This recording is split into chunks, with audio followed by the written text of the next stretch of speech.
احدث مكوى كيرلي في مصر وباعلى درجه حراره، المكوى الكيرلي مهير، احدث اصدار نزل لمكوات الكيرلي في مصر. طبعا كل الناس شغاله دلوقتي في الكيرلي، الكل بدا يروح للشعر الخشن او للشعر الويفي او للشعر الكيرلي. فناس كتير بتدور على مكوه كيرلي تكون كويسه، سواء للشغل عندك في المحل او في الكوافير او حتى في البيت، لكن دي عايزه محترف يعرف يشتغل بيها. خلي بالك لان مش اي حد بيعرف يشتغل بالمكوات الكيرلي دي.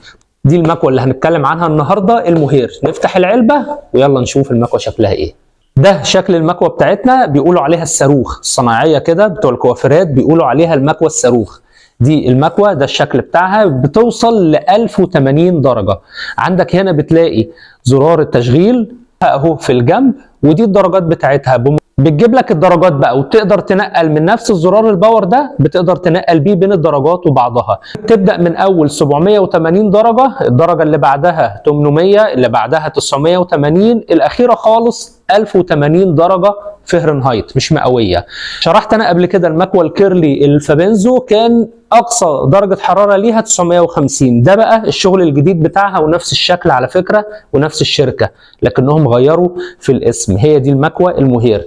من اهم المميزات اللي في المكوى ان عندي امكانيه دوران المكوى نفسها بايدي، مش بلف الشعر على المكوى زي الاصدارات القديمه. لا، انت كل اللي بتعمله ان انت بتفتح المشبك ده، وهنفترض ان ده كده الشعر اهي، بتشبك الشعر نفسه وبعدين بتعمل ايه؟ بتلف المكوى، فبتجيب معاك الويفي زي ما انت عاوز. ممكن تجيب بقى الويفي على ضيق او الويفي على واسع زي ما تحب.